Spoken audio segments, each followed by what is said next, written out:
வேதம் சொல்கிறது, உன் தாயினுடைய போதகத்தை தகப்பனுடைய கற்பனை என்ன செய்யாத, தள்ளாத.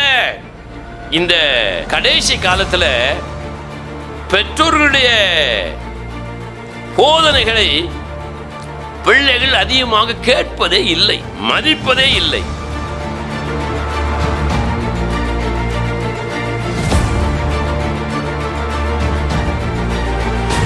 பெற்றோர்கள் பேசும் பொழுது பிள்ளைகள் என்ன சொல்லுகிறார்கள்? இவர்களுக்கு ஒன்றும் தெரியாது, சும்மா வாயை புத்திக்கிட்டு கடை. இப்படி நிறைய பிள்ளைகள் பெற்றோர்களை குறித்து மட்டம் தட்டுகிறார்கள், போதனைகளை புறக்கணிக்கிறார்கள், அவர்களை கனம் பண்ணுவதே இல்லை, அவர்களை மதிப்பதே இல்லை.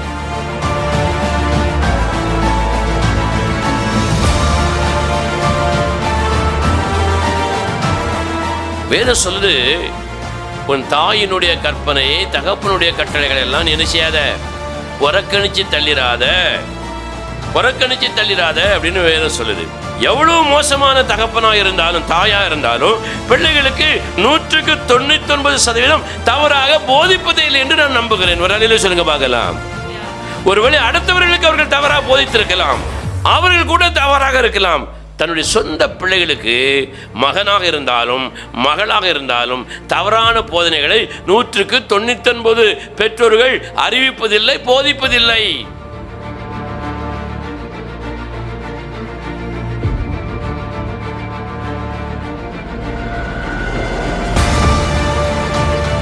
நான் ஏன் இதை சொல்லுகிறேன்? ஒரு தகப்பனுடைய தாயினுடைய போதகத்தை நீங்கள் என்ன செய்யக்கூடாது, தள்ளக்கூடாது. நீங்கள் எல்லாம் ஒரு தகப்பனுக்கும் தாய்க்கும் பிறந்தவர்கள். உங்கள் தகப்பன் தாய் உங்களுக்கு சொன்ன போதனைகள் மறக்காதபடி உங்கள் நினைவில் இருக்கிறதா? ஏதாவது ஒன்று உங்கள் நினைவில் இருக்கிறதா? என் தகப்பனார் சொன்ன இந்த நல்ல அறிவுரை இன்றைக்கும் என்னால் மறக்க முடியவில்லை. என் தாய் எனக்கு போதித்து சொன்னது இன்றைக்கும் என்னால் மறக்க முடியவில்லை. அவர்கள் ஒரு வேளை மரித்திருக்கலாம், உயிரோடு கூட இருக்கலாம். அவர்கள் சொன்ன போதனைகள் உங்கள் இருதயத்தில் பத்திரமாக பதித்து வைத்திருக்கிறீர்களா? அணிகலனை போல உங்கள் கழுத்தில் நீங்கள் அணிந்திருக்கிறீர்களா?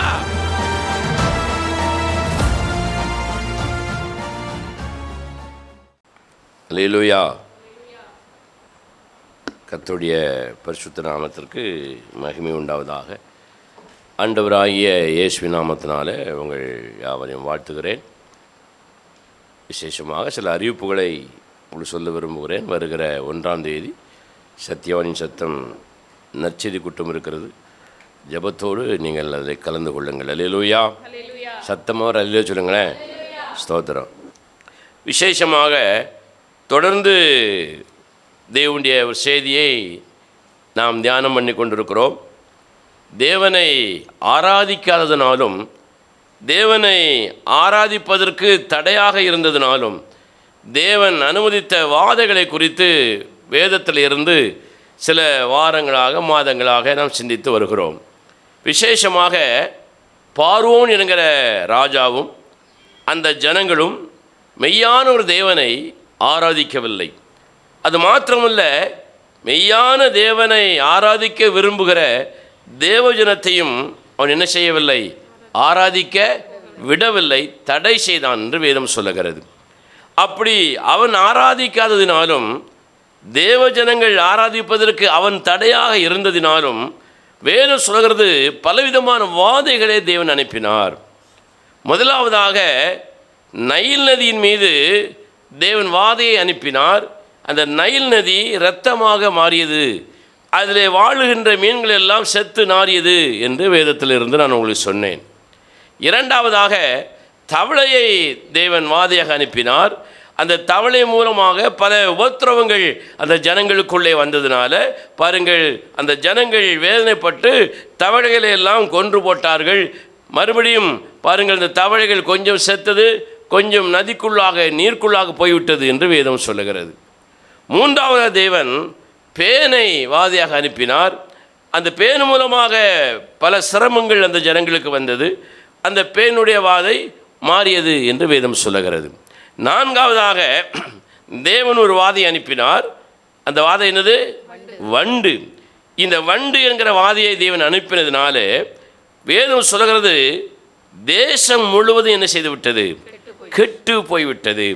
வாதைகள் வரும் பொழுது நாற்றம் உண்டாகிறது, வாதைகள் வரும் பொழுது பல உபத்திரவங்கள் உண்டாகிறது, பல நெருக்கடிகள் உண்டாகிறது. வாதைகள் வரும் பொழுது கெட்டு போகக்கூடிய ஒரு சூழ்நிலை அங்கே உருவாகிறது என்று வேதம் சொல்லுகிறது. தேவன் அனுப்பிய பலவிதமான வண்டுகளினாலே தேசம் முழுவதும் கெட்டு போனது. அதுபோல நம்முடைய வாழ்க்கை கெட்டு போகுமானால், கெட்டு போய்கொண்டு இருக்குமானால், அங்கே ஏதோ ஒரு வாதை, அசுத்த ஆவியினுடைய ஒரு அசைவாடுதல் உள்ளே நுழைந்திருக்கிறது என்பதை நாம் அறிந்து கொள்ள வேண்டும். அதை அறியாமல் ஏனோ தானவென்று நாம் வாழ்ந்து கொண்டிருப்போமானால் அந்த வாதையானது நம்மை மாத்திரமல்ல, நம்முடைய குடும்பத்தை மாத்திரமல்ல, நம்முடைய சந்ததியை கூட அது பாதிக்கும் என்று வேதம் சொல்லுகிறது. பிரியமான தேவனுடைய பிள்ளைகளே, இந்த வண்டு என்கிற வாதை பார்வோனுடைய தேசத்தில் நுழைந்த பொழுது அங்கே தேசமே கெட்டு போனது என்று வேதம் சொல்லுகிறபடி இன்றைக்கு கூட நம்முடைய தேவ ஜனங்கள் மத்தியிலே கூட அநேகருடைய வாழ்க்கை நீங்கள் பார்த்தீங்கன்னா எப்படி இருக்குது? கெட்டு போயிருக்கிறது. பார்வோனும் அந்த ஜனங்களும் கெட்டு போகிறார்கள் என்று சொன்னால் அதற்கு காரணம் இருக்கிறது. அவர்கள் தேவனை அறியவில்லை, மெய்யான தேவனை அறிந்திருக்கவில்லை, பேய்களை அவர்கள் ஆராதித்தார்கள் என்று வேதம் சொல்லுகிறது. ஆகவே அவர்கள் கெட்டு போகலாம். ஆனால் தேவ ஜனங்கள் ஏன் கெட்டு போகிறார்கள்? தேவ ஜனங்கள் தேவனை அறிந்தவர்கள். தேவனை அறியாதவன் பேய்களை வணங்குவதிலே, ஆராதனை செய்வதிலே அது பாவம்தான். ஆனால் அது அவங்களுடைய நிலைப்பாடு. ஆனால் தேவ ஜனங்கள், தேவனை அறிந்திருக்கிறேன் என்று சொல்லக்கூடியவர்கள் பேய்களை வணங்கும் பொழுது, பேய்களை ஆராதனை செய்யும் பொழுது, அதற்கு இடம் கொடுக்கும் பொழுது, அதற்கு நேராக தாங்களும் தங்கள் குடும்பமும் வழிநடத்தப்படும் பொழுது வேதனையான ஒரு காரியம். ஆகவே தான் அநேக தேவ ஜனங்கள் இன்றைக்கு கெட்டு போய் கொண்டிருக்கிறார்கள் என்று இந்த வேதமே சொல்லுகிறது. எப்படி கெட்டு போகிறார்கள்? அவர்கள் பேய்களை வணங்குவதினாலே தங்களை தாங்களே என்ன செய்து கொள்கிறார்கள்? கெடுத்து கொள்ளுகிறார்கள். ஒரு தேவஜனம் பேய்களை போய் ஆராதிக்கிறது என்று சொன்னால் எவ்வளவு ஆச்சரியமாக இருக்கிறது பாருங்கள். மெய்யான தேவனை உதறிவிட்டு, புறக்கணித்து தள்ளிவிட்டு, என்னை உருவாக்கினவர், என் தாயின் கற்பத்திலே என்னை உருவாக்கினவர் சிருஷ்டிகர், அவரை நான் மறந்துவிட்டு நான் பேய்களை போய் வழிபடுவேன் என்று சொன்னால், மெய்யான தேவனை புறக்கணித்து விட்டு நான் பேய்களுக்கு ஆராதனை செய்வேன் என்று சொன்னால் அது எவ்வளவு பெரிய ஒரு சாபம், அது எவ்வளவு பெரிய கேடுகளை தேவஜனங்களுடைய வாழ்க்கையிலே, பேய்களை வணங்குகிற தேவஜனங்களுடைய வாழ்க்கையிலே வரும் என்பது எவ்வளவு வேதனையான ஒரு காரியம் பாருங்க. அல்லேலூயா. அப்போ தேவஜனங்கள் தங்களை தாங்களே கெடுத்துக் கொள்வதற்கான முதல் காரணம், தேவனை புறக்கணித்து விட்டு பேய்களை என்ன செய்தார்கள்? வழிபட்டார்கள், ஆராதனை செய்தார்கள். இரண்டாவது, தேவஜனங்கள் தங்களை தாங்களே கெடுத்து கொண்டதற்கான காரணம், வெளியே தேவன் உண்டு என்று அறிக்கை பண்ணுகிறார்கள், சத்தமாக அதை அறிக்கையிடுகிறார்கள். பல காரியங்கள் மூலமாக நாங்கள் கிறிஸ்தவர்கள், நாங்கள் ஆவிக்குரிய கிறிஸ்தவர்கள் என்று தங்களை காட்டிக்கொள்கிறார்கள். ஆனால் இருதயத்திற்கு உள்ளே போய் பார்த்தால் தேவன் இருக்கிறாரா இல்லையா என்கிற சந்தேகத்தோடையே தேவனுக்கு பின்னால் போவது போல ஒரு பாசாங்கு செய்கிறார்கள், வைக்கிறார்கள். அவன் வேதம் சொல்கிறது, தேவன் இல்லை என்று வெளியே அல்ல, தன் இருதயத்துக்குள்ளே சொல்லிக் கொள்கிறவன் எப்படிப்பட்டவன்? மதிகெட்டவன். நாஸ்திகன் வெளியே தேவன் இல்லை என்று பகிரங்கமாக அறிக்கை பண்ணுகிறான். ஆனால் ஆஸ்திகன் தேவன் இருக்கிறார் என்று பகிரங்கமாக அறிக்கை பண்ணிவிட்டு இருதயத்திற்குள்ளே தேவன் இல்லை என்று ஆழமாக நம்புகிறான். வேதம் சொல்கிறது, அவன் மதிகெட்டவன், அவன் தன்னைத்தானே கெடுத்து கொள்ளுகிறான். எப்படி கெடுக்கிறான்? அருவருப்பான காரியங்களை அவன் செய்யும் பொழுதே தெரியும் இவன் தேவன் இல்லை என்று. இருதயத்திலே அவன் அப்படிப்பட்ட தவறான எண்ணத்தை வைத்துக்கொண்டு தேவன் இருக்கிறார் என்று போலியான ஒரு அறிக்கையை தெருவிலும் வீட்டிலும் சபையிலும் ஜனங்கள் மத்தியிலும் அவன் என்ன செய்கிறான், சொல்லுகிறான் என்பதை நாம் அறிந்து கொள்ள முடியும். இவர்கள் தங்களை தாங்களே கெடுக்கிறார்கள். அடுத்ததாக தேவ ஜனங்கள் எப்படி தங்களை தாங்களே கெடுக்கிறார்கள்? வேதம் சொல்லுகிறது, ஆகாத சம்பாஷணைகள் நல்லொழுக்கங்களை கெடுக்கும். ஆகவே தேவ ஜனங்கள் ஆகாத சம்பாஷணைகள் மூலமாக தங்களை என்ன செய்கிறார்கள், கெடுத்து கொள்ளுகிறார்கள். சம்பாஷணை என்ன சொன்னேன்? சத்தம் சொல்லுங்க பார்ப்போம். உரையாடல், ஒருவரோடு ஒருவர் பேசிக்கொள்வது, உரையாடிக் கொள்வது, சம்பாஷித்துக் கொள்வது. அப்படி சம்பாஷிக்கிற அந்த காரியங்கள் தேவ பயத்தோடு இல்லாவிட்டால், தேவனுடைய விருப்பத்தின்படி இல்லாவிட்டால், நீங்கள் ஆகாத ஒரு மனிதனோடு ஆகாத வார்த்தைகளை பேசிக்கொண்டிருக்கிறீர்கள் என்பதை நீங்கள் ஊர்ஜிதம் பண்ணி கொள்ளுங்கள். ஒரு மனிதனோடு பேசும் பொழுது அல்லது இன்னொருவர் உங்களோடு பேசும் பொழுது அவர் ஆகாத காரியங்களை பேசுகிறாரா, அவர் ஆகாத ஒரு மனிதனாக இருக்கிறாரா என்பதை அலசி பார்க்கணும். அப்படிப்பட்ட நிலையிலே அலசி பார்த்து அவர்கள் பேசுகிற அந்த வார்த்தைகள் ஆகாதவைகளாக, அருவருப்புகளாக, அசிங்கமாக இருந்தால் அந்த மனிதனோடு பேசுவதை விட்டு விலகிவிட வேண்டும். அந்த மனுஷியோடு பேசுவதை விட்டு விலகிவிட வேண்டும். நாமும் அப்படிப்பட்ட காரியங்களை அந்த ஆளோடு என்ன செய்யக்கூடாது, பேசி உரையாடக்கூடாது. அப்படி உரையாடினால் வேதம் சொல்லுகிறது, நம்முடைய நல்ல ஒழுக்கங்களை நாமே கெடுத்துக்கொள்வதற்கு ஒரு காரணமாக அமைந்து விடுவோம். ஒழுக்கங்கள் மாத்திரமல்ல, நம்முடைய ஒழுங்கும் கெட்டு போய்விடும். ஒழுக்கம் என்பது வேறு, ஒழுங்கு என்பது வேறு. அப்போ தேவ ஜனங்கள் ஆகாத மனிதர்களோடு ஆகாத வார்த்தைகளை சம்பாஷணை பண்ணும் பொழுது, உரையாடும் பொழுது அவர்கள் எப்படி கெட்டு போகிறார்கள்? ஒழுக்கக்கேடு உள்ளவர்களாக மாறி போய் விடுகிறார்கள், ஒழுங்கு இல்லாதவர்களாக மாறி போய் விடுகிறார்கள். அப்போ நாம் நல்ல மனிதர்களோடு நல்ல விஷயங்களை குறித்து என்ன செய்யணும்? சம்பாஷணை பண்ணணும், உரையாடணும். ஏனென்றால் வேதம் சொல்கிறது, இயேசு கிறிஸ்து எலியாவோடும் மோசையோடும் சம்பாஷித்து கொண்டார் என்று வேதம் சொல்லுகிறது. எதை குறித்து சம்பாதித்து கொண்டார்? தமக்கு நடைபெற போகிற, தாம் நிறைவேற்ற போகிற மரணத்தை குறித்து அவர் பேசினார் என்று வேதம் சொல்லுகிறது. மரணம்னு சொன்னாலே நமக்கு பயம்தான். 150 வயசு வாழ்ந்தாலும் சாக போகிறோன்னு சொன்னால் ஒரு பயம்தான். அந்த பயம் ஒரு உண்மையான தேவ பயம் உள்ள பிள்ளைகளுக்கு கண்டிப்பாக என்ன செய்யாது, இருக்கவே செய்யாது. அதுதான் நாம் மரணத்தை ஜெயிக்கிற ஒரு அனுபவம் உள்ள பிள்ளைகளாக இருக்கிறோம் என்பதற்கு அத்தாட்சி. எல்லாருக்குமே மரண பயம் இருக்கும். ஐயோ, பொண்டாட்டியை விட்டுட்டு போக போகிறோமோ, பிள்ளைகளை விட்டுட்டு போக போகிறோமோ, புருஷனை விட்டுட்டு போக போகிறோமோ, இவ்வளோ சொத்தையும் சுகத்தையும் விட்டுட்டு போயிடுவோமோ, பேரம்பேத்தியை பார்க்க முடியலையே என்கிற பல பயங்கள் மர நேரத்திலே மனிதனுக்கு உருவாகிறது. ஆனால் தேவ பயம் உள்ளவன் அந்த மரணத்தை குறித்து நம்பிக்கை உள்ளவனாக இருக்கிறான். என்ன நம்பிக்கை? தேவன் நமக்கு அருமையான மரணத்தை தருவார், எனக்கு அற்ப ஆயுசிலே போகக்கூடிய மரணத்தை தரமாட்டார், பூரணமான ஆயுசிலே போகக்கூடிய மரணத்தை எனக்கு தருவார். இது நம்பிக்கையோடு தேவ பிள்ளைகள் இருக்கும் என்று வேதம் சொல்லுகிறது. இயேசு தன்னுடைய மரணத்தை குறித்து என்ன செஞ்சார்? பேசினார், சம்பாஷித்தார். நாம் நம்முடைய மரணத்தை குறித்து பேசுகிறோமோ இல்லையோ, பொதுவாக மரணம் என்று ஒன்று மனிதனுக்கு உண்டு என்பதை குறித்து குடும்பத்தோடு இருக்கும்போது, வீட்டாரோடு இருக்கும்போது என்ன செய்யணும்? பேசணுங்க.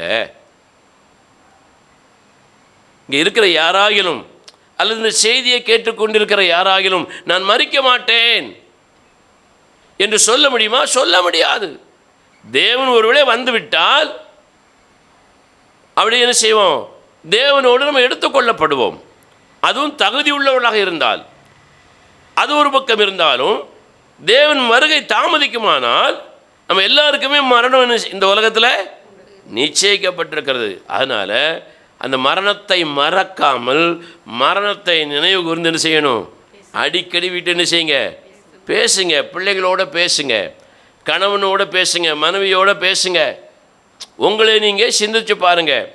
இயேசுநாதர் மரணத்தை குறித்து தேவ பிள்ளைகளோடு என்ன செஞ்சார்? பேசினார். சீஷர்களோடு, தேவ ஊழியர்களோடு பேசினார். தேவனுக்கு ஊழியம் செய்த அந்த தேவ மனிதர்களோடு அவர் பேசினார். அல்லேலூயா. அப்படி பேசணும். இரண்டாவது, சேபாவின் ராஜஸ்திரீ சாலமோனிடத்தில் வந்து நிறைய விஷயங்களை சம்பாஷித்தாள் அப்படின்னு வேதம் சொல்லுது. என்ன சம்பாஷித்தாள்? தன்னுடைய இருதயத்தில் இருந்த பல கேள்விகளுக்கு விடை தேடும்படியாக சாலமோனை தேடி வந்தாள். சாலமோன் எதுக்கு தேடி வந்தா? சாலமோன் ஏதாவது நமக்கு தருவார், அல்ல சாலமோன்ட்ட இருந்து கொஞ்சம் ஞானத்தை காப்பி அடிச்சுக்கிடலாம், காப்பி அடித்து இங்கே பிரசங்கம் பண்ணிடலாம், காப்பி அடித்து அங்கே பாட்டை பாடிக்கிடலாம், அப்படிலாம் வரலை. எப்படியாவது கொஞ்சம் பணத்தை ஆட்டையை போட்டுட்டு போவோம் அப்படின்னு வரலை. இவன் கூட நம்ம தொடர்பு வச்சுக்கிட்டா நமக்கு பிஸ்னஸ் கொஞ்சம் நல்லா நடக்குமே அப்படின்னு சொல்லிட்டு அவள் வரலை. அவளே பெரிய ராணி. அவள் ஏன் வந்தா?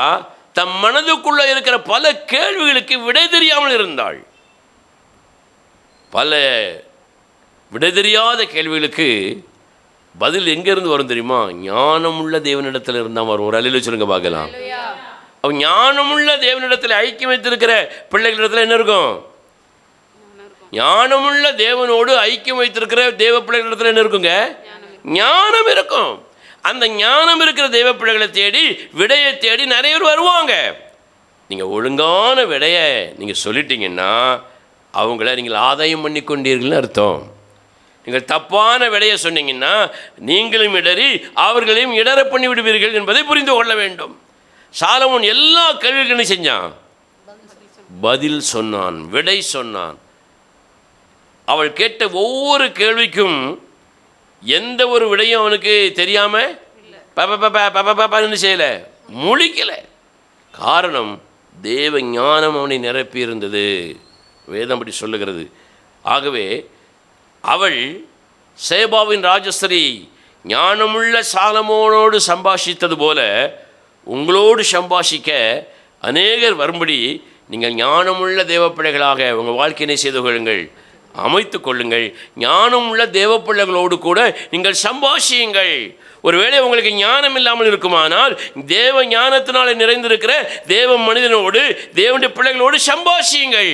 அதை குறித்து வெறுப்படையாதீர்கள், அதை குறித்து நீங்கள் எரிச்சல் படாதிருங்கள்.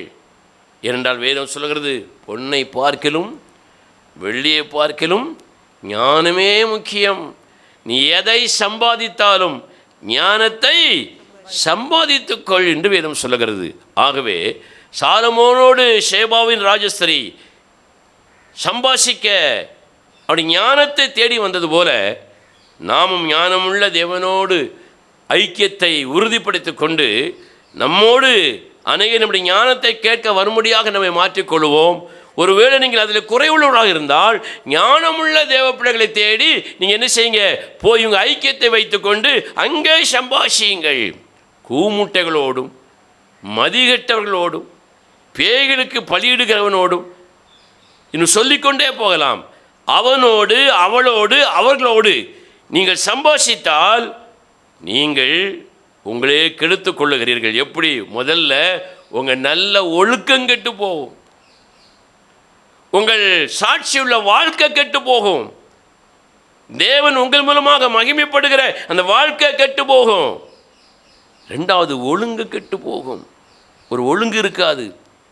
அடிக்கடி சொல்வேன், வருகிறேன் என்று சொன்னால் வரணும், வரமாட்டேன் என்று சொன்னால் போகாமல் இருக்கலாம், தருகிறேன் என்று சொன்னால் தர வேண்டும்.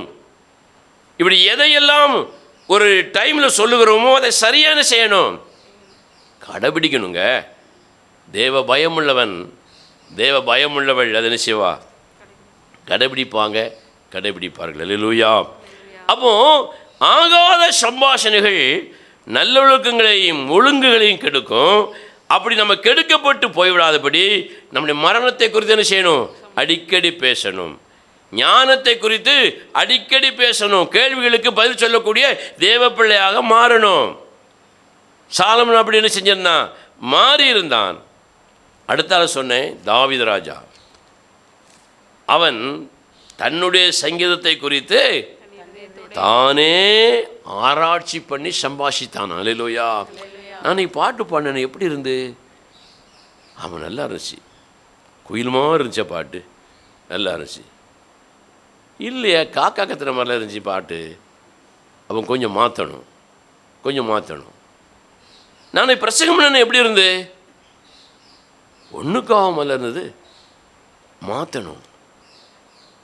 நான் செய்கிற இந்த நற்செயல்கள் எப்படி இருந்தது? சரியில்லையே. என் வேலை எப்படி இருந்தது? என் சமையல் வேலை எப்படி இருந்தது? என் தொழில் வேலை எப்படி இருந்தது? நான் படிக்கிற வேலை எப்படி இருந்தது? நான் செய்கிற ஊழியத்துடைய வேலை எப்படி இருந்தது? நான் பிரசங்கிக்கிற பிரசங்கம் எப்படி இருந்தது என்பதெல்லாம் முதல்ல அது நமக்கு பொருத்தமானதாக இருக்காங்கிறது என்ன செய்யணும்? யோசிக்கணும். அதை உள்ளுக்குள்ளே அசை போட்டு சம்பாஷிக்கணும். நீங்கள் நிறைய பேருக்கு அது இல்லை. அவன் யோக்கியமா, அவன் யோக்கியமா, நானும் யோக்கியம் இல்லை, இப்படி நாம் போகலாம். தாவீது அப்படிப்பட்ட தெய்வ மனுஷன் கிடையாது. ஒரு பாட்டை பாடினது கூட அவன் செஞ்சானா? யோசிக்கிறான். அவனே அவனுக்குள்ளே பேசிக்கொள்ளுகிறான், உரையாடி கொள்ளுகிறான். என்றைக்காவது உங்களை குறித்து நீங்களே சம்பாஷித்து இருக்கிறீர்களா? பூரா அடுத்த ஆளை பற்றி தானே யோசிக்கிறோம், அடுத்த ஆளை பற்றி தான் நூறாட்ட பேசுகிறோம். உங்களை பற்றி நீங்களே உங்களுக்குள்ளே சம்பாஷித்தது உண்டா? யோசித்தது உண்டா? மற்றவனை பார்க்கும் பொழுதல்ல, தன்னை பார்க்கும் பொழுதே அவனுக்கு என்ன வரும்? மேன்மை உண்டாகும். அவனோடு ஒன்று ஒப்பிட்டு பார்த்தால் உனக்கு மேன்மை வராது. ஒரு குடிகாரனோடு என்னை ஒப்பிட்டு பார்ப்பதில் எனக்கு என்ன மேன்மை இருக்கிறது? யோசித்து பாருங்க. ஒரு பொய்காரனோடு என்னை ஒப்பிட்டு பார்ப்பதில் எனக்கு என்ன மேன்மை இருக்கிறது? ஒரு கொலைகாரனோடு, ஒரு குற்றவாளியோடு என்னை ஒப்பிட்டு பார்க்க எனக்கு என்ன நியாயம் இருக்கிறது? என்ன தகுதி இருக்கிறது? தேவ வார்த்தைகளோடு ஒப்பிட்டு பார்க்கணும். தேவனுடைய ஒரிஜினல் பிள்ளைகளோடு ஒப்பிட்டு பார்க்கணும். இயேசுவை முன்மாதிரியாக நிறுத்தி நீங்கள் உங்களை ஒப்பிட்டு பார்க்கணும். நம்ம எப்படி இருக்கிறோம், நம்முடைய வாழ்க்கையை எப்படி அமைத்திருக்கிறோம், அப்படி நீங்கள் யோசிக்கணும். உள்ளுக்குள்ளே சம்பாஷிக்கணும். இல்லை நான் சரியில்லை, என்ன செய்யணும்? மாற்றிக்கொள்ள வேண்டும். இதுதான் தாவீதினுடைய சம்பாஷணையாக இருந்தது. தன்னை குறித்து தானே சிந்திக்கக்கூடிய ஒரு நல்ல ஒரு தேவ மனிதனாக இருந்தான். ஆகவே தான் எவ்வளோ பெரிய பாவம் செய்தாலும் அவனுக்கு அதை உணர்த்திய உடனே அப்படியே அவன் என்ன செய்து கொண்டான்? ஒப்புக்கொண்டு மனம் திரும்பினான்னு வேதம் சொல்லுது. உங்களுடைய தவறை சுட்டி காட்டினால் எத்தனை பேர் நேர்மையோடு இருதயத்திலிருந்து ஒத்துக்கொள்வீர்கள்? ஆமாம், நான் செஞ்சது தப்பு தான், திருத்தி கொள்ள வேண்டும். நான் இப்படி நடந்தது தப்பு தான், திருத்தி கொள்ள வேண்டும்.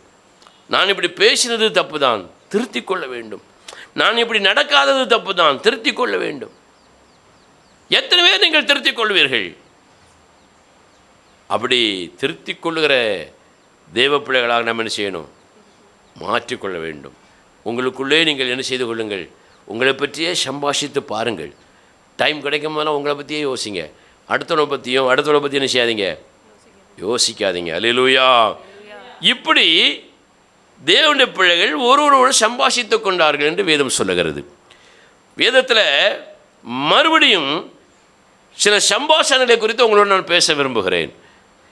அந்த சம்பாஷணைகளை தாண்டி இன்றைக்கு சிந்திக்க போகிற இந்த புதிய சம்பாஷணைகள் பற்றியாவது நம்ம சிந்திக்கும் பொழுது இதிலும் நம்ம மாற்றிக்கொள்ள வேண்டும் என்று சொல்லி நம்ம என்ன செய்து கொள்ள வேண்டும்? மாற்றிக்கொள்ள வேண்டும். ஒரு அலையில் சொல்லுங்க பார்க்கலாம், எடுத்தவங்க வாசிங்க பார்க்கலாம். யாரோடு சம்பாஷித்தார்கள், யார் எவைகளோடு சம்பாஷித்து கொண்டார்கள் என்பது குறித்து தியானிக்கும்படியாக சாலமோன் எழுதிய நீதிமொழிகளின் புஸ்தகம் 6வது அதிகாரம் 20வது வசனத்திலிருந்து 22ஆம் வசனம் வரைக்கும் நம்ம வாசிக்க போகிறோம். ஒவ்வொரு வசனமாக நிறுத்தி வாசிக்கணும். வாசிங்க. என் மகனே, என் மகனே, உன் தகப்பன் கற்பனையை காத்துக்கொள். உன் தகப்பன் கற்பனையை காத்துக்கொள். உன் தாயின் போதகத்தை தள்ளாதே. உன் தாயின் போதகத்தை தள்ளாதே. தள்ளாதே. சத்தமா ஒரு அல்லேலூயா சொல்லுங்க பார்க்கலாம். அல்லேலூயா. ஏங்க சத்தமா ஒரு அல்லேலூயா சொல்லுங்க. அல்லேலூயா. வேதம் சொல்கிறது, உன் தாயினுடைய போதகத்தை தகப்பனுடைய கற்பனை என்ன செய்யாத, தள்ளாதே. சத்தமா சொல்லுங்க, தள்ளாதே. தள்ளாத. இந்த கடைசி காலத்தில் பெற்றோர்களுடைய போதனைகளை பிள்ளைகள் அதிகமாக கேட்பதே இல்லை, மதிப்பதே இல்லை.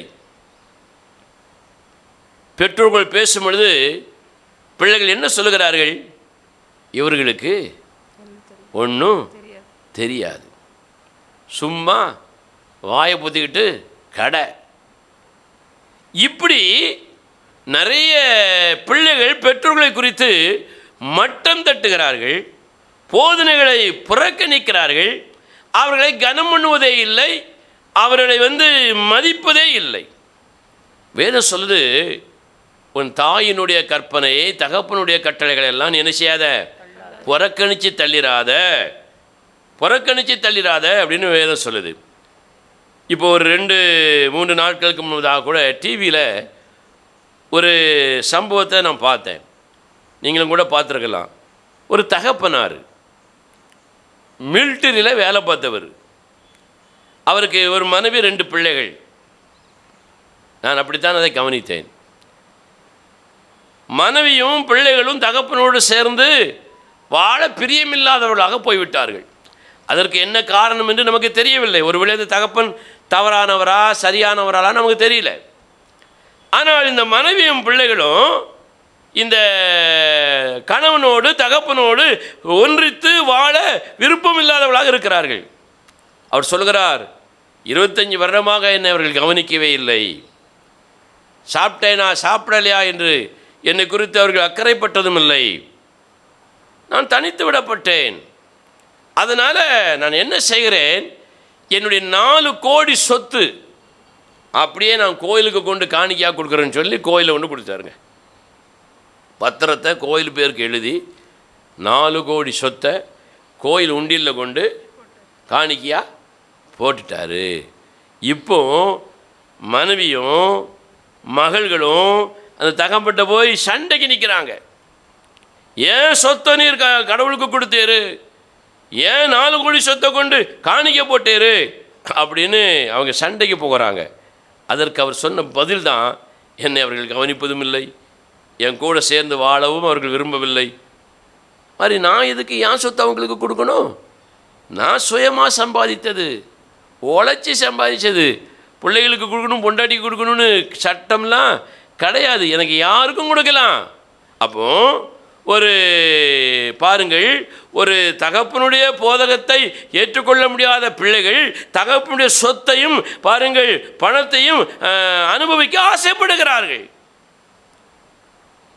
எவ்வளோ மோசமான தகப்பனாக இருந்தாலும் தாயாக இருந்தாலும் பிள்ளைகளுக்கு 99% தவறாக போதிப்பதே இல்லை என்று நான் நம்புகிறேன். ஒரு அல்லேலூயா சொல்லுங்க பார்க்கலாம். ஒருவேளை அடுத்தவர்களுக்கு அவர்கள் தவறாக போதித்திருக்கலாம், அவர்கள் கூட தவறாக இருக்கலாம். தன்னுடைய சொந்த பிள்ளைகளுக்கு மகனாக இருந்தாலும் மகளாக இருந்தாலும் தவறான போதனைகளை 99% பெற்றோர்கள் அறிவிப்பதில்லை, போதிப்பதில்லை. அப்படி இருக்கும் பொழுது பாருங்கள், தகப்பனுடைய அந்த போதனையை அவர்கள் தள்ளினதுனால தகப்பன் அவர்களை தள்ளிவிட்டார். பிள்ளைகளுக்கு சொத்து மேலே ஆசை இருப்பதுனால தகப்பன்ட்ட போய் சண்டை போடுது. என்ன நியாயம் இருக்குது? நான் வேண்டாம், என் சொத்து மட்டும் உனக்கு வேணுமா? நான் அடிக்கடி யோசிப்பேன், திருமணமான நிறைய கணவன் மனைவியார்களுடைய வாழ்க்கையில் புருஷன் வேண்டாம், புருஷனுடைய ஜீவனாம்சம் எனக்கு மாதம் மாதம் வேணும்னு கேட்பாங்க. புருஷனோடு சேர்ந்து வாழ மாட்டேன், புருஷனுடைய பணம் மட்டும் எனக்கு வேணும்பாங்க. அப்படி நிறைய பேர் நிறைய வித்தியாசமான வாழ்கிறத பார்க்குறோம். நான் ஏன் இதை சொல்லுகிறேன், ஒரு தகப்பனுடைய தாயினுடைய போதகத்தை நீங்கள் என்ன செய்யக்கூடாது? தள்ளக்கூடாது. அடுத்த வசனத்தை வாசிங்க. நீதிமொழிகள் 6ஆம் அதிகாரம் 21. அவைகளை எப்பொழுதும் உன் இருதயத்தில் அணிந்து, உன் இருதயத்திலே அணிந்து, அவைகளை உன் கழுத்திலே கட்டிக்கொள். எப்பவும் அந்த போதனைகள் எங்க இருக்கணும்? சத்தமா சொல்லுங்களேன். சத்தமா சொல்லுங்க, எங்க இருக்கணும்? இருதயத்துல. இருதயத்தில் இருக்கணும், கழுத்துல கட்டிக்கொள்ள. கழுத்துலையும் கட்டிக்கிடணும். ஒரு நகையை போல கழுத்துல போட்டுக்கோ, இருதயத்தில் அதை பத்திரமா வச்சு காத்துக்கோ. நீங்கள் எல்லாம் ஒரு தகப்பனுக்கும் தாய்க்கும் பிறந்தவர்கள். உங்கள் தகப்பன் தாய் உங்களுக்கு சொன்ன போதனைகள் மறக்காதபடி உங்கள் நினைவில் இருக்கிறதா? ஏதாகிலும் ஒன்று உங்கள் நினைவில் இருக்கிறதா? என் தகப்பனார் சொன்ன இந்த நல்ல அறிவுரை இன்றைக்கும் என்னால் மறக்க முடியவில்லை. என் தாய் எனக்கு போதித்து சொன்னது இன்றைக்கும் என்னால் மறக்க முடியவில்லை. அவர்கள் ஒரு வேளை மரித்திருக்கலாம், உயிரோடு கூட இருக்கலாம். அவர்கள் சொன்ன போதனைகள் உங்கள் இருதயத்தில் பத்திரமாக பதித்து வைத்திருக்கிறீர்களா? அணிகலனை போல உங்கள் கழுத்தில் நீங்கள் அணிந்திருக்கிறீர்களா? அப்படி அணிந்திருக்கிறோம், பதித்து வைத்திருக்கிறோம் என்று சொல்லக்கூடியவங்க சத்தமாக சொல்லுங்க பார்க்கலாம். அப்படி பதித்து வைக்காததுனால தான் சாக்கடைகள்லாம் உள்ள வந்து செஞ்சிருக்கு, பதிஞ்சு தேங்கி கிடக்கு. வேதம் சொல்லுகிறது, அவைகளை காத்துக்கொள், நகைகளைப் போல அணிந்துகொள், அவைகளை தள்ளாதே, புறக்கணிக்காதே. அடுத்த வசனத்தை வாசிங்க. நீதிமொழிகள் 6ஆம் அதிகாரம் 22ஆம் வசனம். நீ நடக்கும் பொழுது அது உனக்கு வழிகாட்டும். அது உனக்கு வழிகாட்டும். நீ படுக்கும் பொழுது அது உன்னை காப்பாற்றும். அது உன்னை காப்பாற்றும். நீ விழிக்கும் போது நீ விழித்துக் கொள்ளும் பொழுது அது உன்னோடு சம்பாஷிக்கும், உன்னோடு பேசும், உன்னோடு உரையாடும். கரங்களை தட்டி கர்த்தரை மகிமைப்படுத்துங்க பார்க்கலாம். சத்தமாய் ஆண்டவரே என்று சொல்லி தேவனை மகிமைப்படுத்துங்க பார்க்கலாம். ஹல்லேலூயா. உண்மையிலே தகப்பனின் தாயும் கனம் பண்ணுகிறவர்கள் எவ்வளவு மோசமான தகப்பனாக தாயாக இருந்தாலும் அவர்கள் சொல்லுகிற போதனைகளிலே நிச்சயமாக நல்ல அறிவுரைகள் இருக்கும். ஆண்டவரே இதை சொல்லுகிறார். தேவனுக்கு தெரியாதா அந்த தாய் சரியில்லை, அந்த தகப்பன் சரியில்லைன்னு? எத்தனை நல்ல போதனைகள் இருக்கிறது. அவைகளை உன் இருதயத்தில் பத்திரம் பண்ணி செஞ்சுக்கோ, பத்திரப்படுத்திக்கோ. நகையை போல அணிந்துகொள். அப்படி அணிந்து கொண்டால் இது என்ன செய்வோம்? கூட பேசும், உன்னோட சம்பாஷிக்கும், உன்னோட உரையாடும், உன்னோடு உனக்கு போதனை செய்யும். இந்த போதனைகளை நீ கேட்டு நடக்கும் பொழுது அந்த தகப்பன் தாய் உனக்கு போதித்த, உனக்கு சொன்ன இந்த அறிவுரைகள், போதனைகள், கட்டளைகள், ஆலோசனைகள் எல்லாம் உன்னோடு பேசும் பொழுது, நீ இருதயத்தில் பதித்து உன் கழுத்தில் நகையை போல அணிந்து கொண்டு நீ வாழும் பொழுது அது என்ன செய்யுமா? நீ விழித்த உடனே, நீ கண் விழித்த உடனே உன்னோட பேசும். தேவ சமூகத்தில் ஜெபம் பண்ணிட்டு வாரோம், தேவன் பேசுகிறார். சில சமயத்தில் தேவன் நம்மளுடைய தகப்பன் மூலமாக, தாய் மூலமாக தந்த போதனைகள் மூலமாக பேசுவார், சம்பாஷிக்கும். அது உன் கூட சம்பாஷிக்கும். எதை சம்பாஷிக்கும் தெரியுமா? அதே நீதிமொழிகள் புஸ்தகம் 6ஆம் அதிகாரம் 22ஆம் வசனத்தை வாசிங்க. நீ நடக்கும் பொழுது அது உனக்கு வழிகாட்டும். அது உனக்கு வழிகாட்டும். கரங்களை தட்டி கர்த்தரை மகிமைப்படுத்த பார்க்கலாம். சத்தமாய் வேதம் சொல்லுது, தகப்பனுடைய தாயுடைய கட்டளைகளை, போதனைகளை உன் இருதயத்தில் நீ பதித்து வைத்திருந்தால் அது என்ன செய்யும்? உனக்கு வழிகாட்டும், உன்னை வழி நடத்தும். அன்னைக்கே எங்கள் அப்பா அப்படி சொன்னார், அன்னைக்கே எங்கள் அம்மா அப்படி சொன்னா, இப்படி பேசாத, இப்படி செய்யாத, இப்படி அந்த இடத்துக்கு போகாத, ஆணவமாக நடக்காத, அசிங்கமாக உடுத்தாத, அசிங்கமாக அலங்கரிக்காத, ஆலயத்துக்கு போ, ஜெபம் பண்ணு, வேதத்தை வாசி, தேவனை தேடு, ஆண்டவரை பற்றி நீ நிறைய விஷயங்களை அறிந்து கொள் என்றெல்லாம் என் தகப்பன், என் தாய் என்னோட போதித்த அந்த போதனைகள் என்னை என்ன செய்கிறது? வழிகாட்டுகிறது. நான் விழிக்கும் பொழுது அது எனக்கு வழிகாட்டுகிறது, அது என்னோடு பேசுகிறது. என் மகனே, என் மகளே, நீ வாலிபனாக இருக்கும் பொழுது, நீ திருமணமான பொழுது, நீ இப்படி செய்யாதே, இப்படி நடந்து கொள் என்று உனக்கு போதித்தேனே என்று உன்னோடு சம்பாஷிக்கும், உரையாடும். அல்லேலூயா. அப்படி உரையாடுகிற அந்த தகப்பனுடைய போதனைகள், தாயினுடைய போதனைகளை உங்கள் இருதயத்தில் நீங்கள் அனுபவித்து கொண்டிருந்தால் நீங்கள் பாக்கியவான்கள் என்று நான் சொல்லுவேன். அல்லேலூயா. யோசிங்க, வேதம் சொல்கிறது தகப்பனுடைய தாயினுடைய போதனைகள் உன்னோடு சம்பாஷிக்கும், உரையாடும் பொழுது நீ வழி நடக்கிற, வழிகாட்டுகிற ஒரு பாதையை உனக்கு சொல்லித்தரும். அல்லேலூயா. அடிக்கடி ஒரு கதை சொல்லுவாங்க. ஒரு வாலிபன் ஒரு வாலிப பெண்ணை காதலிக்கும் பொழுது தாய் சொன்னாலாம், அந்த தவறை நீ செய்யாத, அந்த பெண்ணை நீ காதலிக்காத, அது தவறு அப்படின்னு தாய் சொன்னாலாம். இதை அப்படியே கொண்டு போய் காதலிக்கிட்ட இந்த வாலிபன் சொன்னானா. அப்போ வாலிபன் சொன்ன உடனே காதலி கேட்டாலாம், நான் முக்கியமா உங்கள் அம்மா முக்கியமானு. நிறைய மனைவிமாரும் அதை தான் கேட்குறாங்க, நிறைய கணவனுமாரும் அதான் கேட்குறாங்க. நான் முக்கியமா உங்கள் அம்மா முக்கியமா, நான் முக்கியமா உங்கள் அப்பா முக்கியமா? யாருமே நீங்கள் முக்கியம் இல்லை, எனக்கு தேவன் தான் முக்கியம் நான் சொல்லுவேன். ஒரு அழிச்சிருங்க பார்க்கலாம். ஆனால் இந்த இடத்துல காதலன் சொல்லுகிறான், நீ தான் எனக்கு முக்கியம் அப்படின்னானா. அப்போ நான் கேட்குறது எதனாலும் எனக்கு தருவியா? தருவேன். என்ன வேணும் உனக்கு? உயிரோடு இருக்கிறவங்க அம்மாவுடைய இருதயம் எனக்கு வேணும். என்ன வேணும்? அம்மாவுடைய இருதயத்தை நீ கொண்டு வா. நீ என்னை உண்மையிலே காதலித்தால், அன்பு செலுத்தினால் இருதயத்தை கொண்டு வான்னு சொன்னான். போய் அம்மாவை கொண்டுட்டு அந்த இருதயத்தை கையில் எடுத்துட்டு மகன் என்ன செய்கிறான்?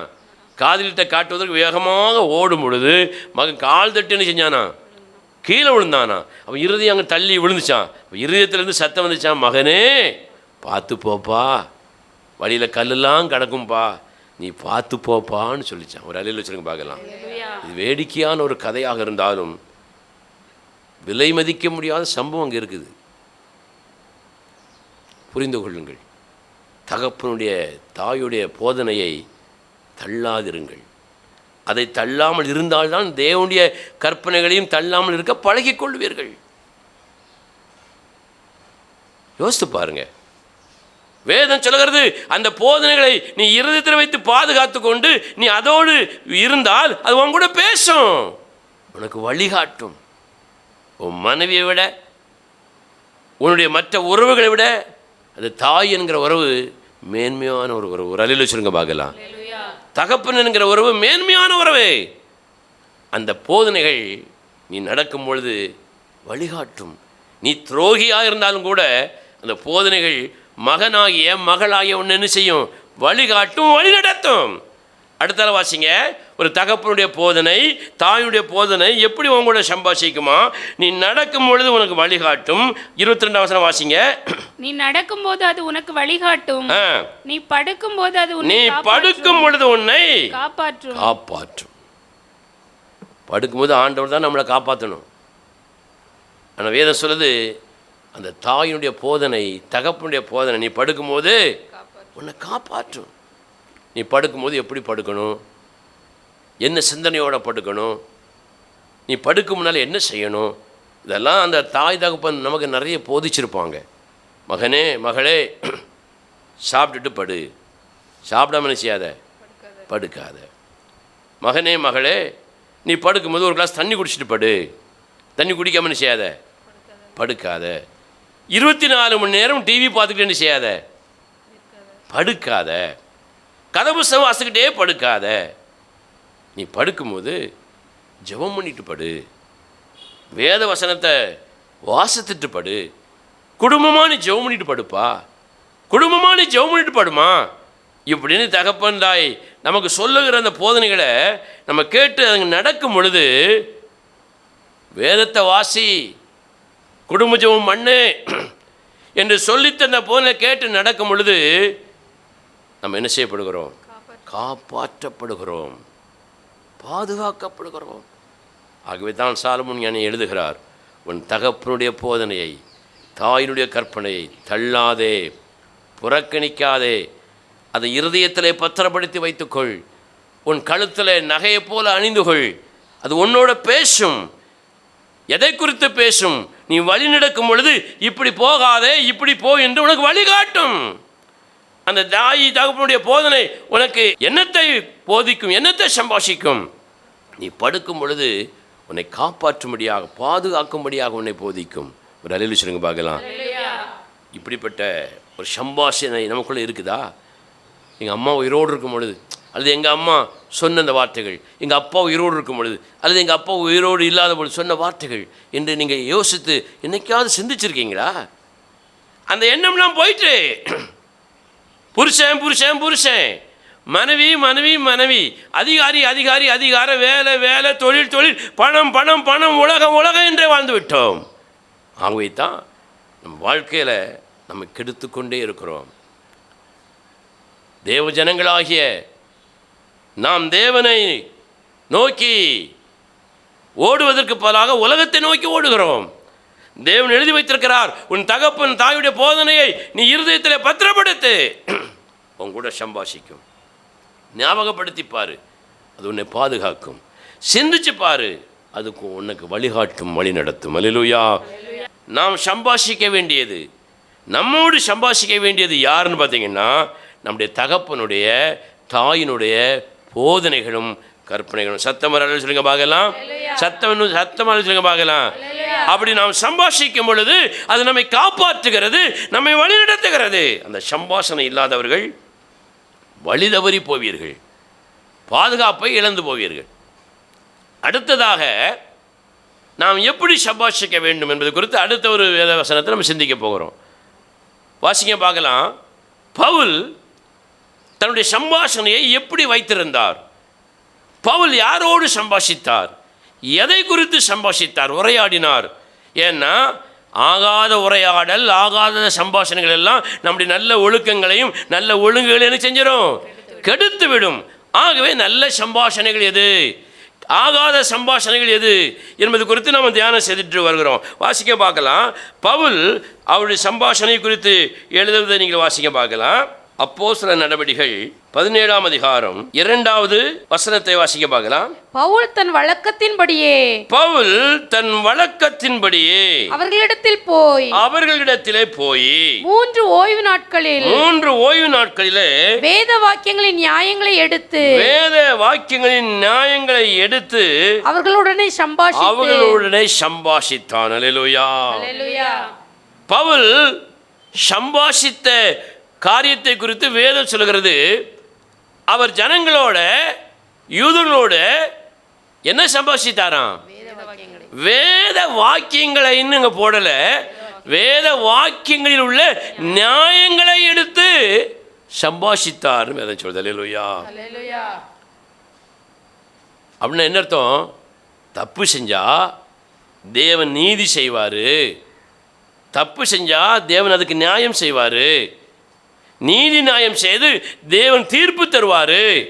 அதனால் நீங்கள் தேவனை குறித்து தெளிவாக அறிந்து கொள்ளுங்கள் அப்படின்ற வேத வாக்கியம் சொல்லுகிறது என்பதை குறித்து பவுல் என்ன செய்தார்? சம்பாஷித்தார், பேசினார். இதை செய்தால் தண்டனை வரும், இதை செய்தால் தப்புவிக்கப்படலாம், இதை செய்தால் அடி விழும், இதை செய்தால் ஆசீர்வதிக்கப்படலாம் என்று வேத வாக்கியங்களை சம்பந்தப்படுத்தி பவுல் நீதி நியாயங்களை குறித்து பேசினார்னு வேதம் சொல்லுது. அல்லேலூயா. நம்முடைய தேவன் நீதியோடும் நியாயத்தோடும் நியாயம் தீர்க்கிறவர் என்று எத்தனை பேர் நம்புகிறீர்கள்? சத்தமாக சொல்லுங்க பார்க்கலாம். அவர் நீதியோடும் நியாயத்தோடு என்ன செய்வார்? நியாயம் தீர்ப்பார். கண்டபடியெல்லாம் என்ன செய்ய மாட்டார்.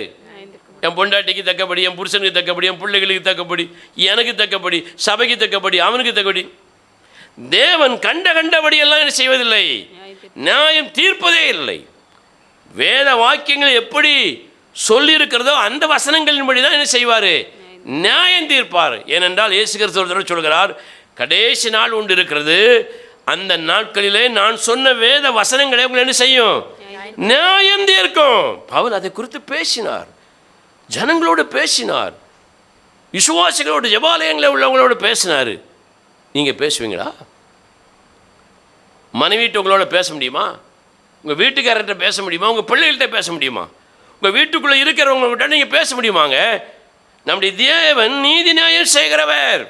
நீ தப்பு பண்ணாத, பொய் சொல்லாத, கொலை செய்யாத, களவெடுக்காத, பேராசப்படாத, தேவனை விட்டு நீ தூரமாக போகாத. இதில் தேவன் தீர்ப்பு செய்வார், நீதி செய்வார். அப்படி நீதி செய்யும் பொழுது அது கடுமையாக இருக்கும்னு வேதம் சொல்லுது. அல்லேலூயா. யோசித்து பாருங்க. நம்ம பேசுகிறோமா? வெளியே சிலர் பேசுவாங்க, வீட்டுக்குள்ளே பேச முடியாது. சிலர் வீட்டுக்குள்ளேயும் பேச முடியாது, வெளியும் பேச முடியாது. நான் தேவஜனத்தை குறித்து சொல்லுகிறேன், ரட்சிக்கப்படாதவர்களை குறித்து நான் பேசவில்லை.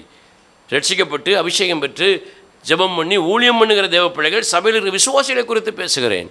உங்கள் மனைவியோடு, உங்கள் கணவனோடு, பிள்ளைகளோடு, உங்கள் வீட்டில் இருக்கிற உங்கள் மாமனார் மாமியார் சகோதர சகோதரர்கள், உங்கள் வீட்டில் யாரெல்லாம் இருக்கிறாங்களோ அவங்களோடு நீங்கள் பேசி இருக்கிறீங்களா?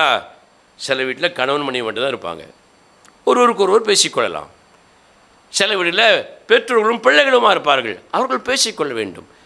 சில வீடுகளில் மாமியார் இருப்பாங்க, சில வீடுகளில் மாமனார் இருப்பார், சில வீட்டில் மருமகன் இருப்பார், மருமகா இருப்பார். கால சூழ்நிலைகள் யாரை யாரோடு கொண்டு சேர்க்கிறது என்று நாம் இன்றைக்கு நிதானமாக சொல்ல முடியலை. பெற்றோர்கள் பிள்ளைகளோடு மாத்திரம்தான் இருப்பார்கள் என்று நிதானிக்க முடியலை. கால சூழ்நிலைகள் மாற்றி மாற்றி ஒவ்வொரு குடும்பத்தையும் ஒவ்வொரு விதமாக அமைக்கிறது.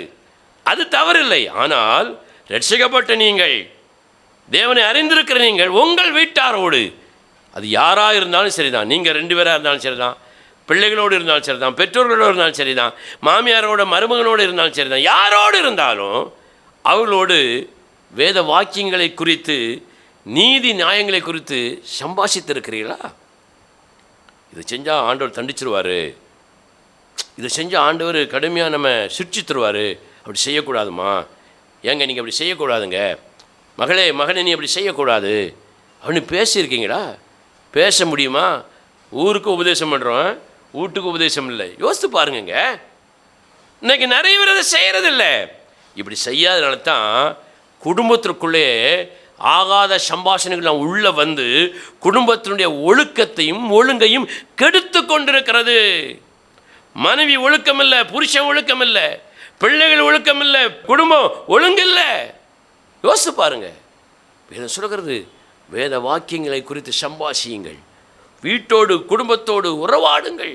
தேவன் நீதி செய்கிறவர், நியாய தீர்ப்பு செய்கிறவர் என்று நீங்கள் அதை குறித்து தெளிவாக சொல்லுங்கள். ரட்சிக்கப்பட்ட அருமையான சகோதரனே சகோதரியே, தேவனுடைய ஊழியக்காரர்களே விசுவாசிகளே, உங்கள் வீட்டில் இதை குறித்து சம்பாஷியுங்கள். சிலர் சொல்லுவார், என் வீட்டில் அதை பற்றி நினைச்ச முடியாது, பேச முடியாது. நீங்கள் என்ன விசுவாசி? நீங்கள் என்ன ஊழியக்காரன்? நீ என்ன ஊழியக்காரி?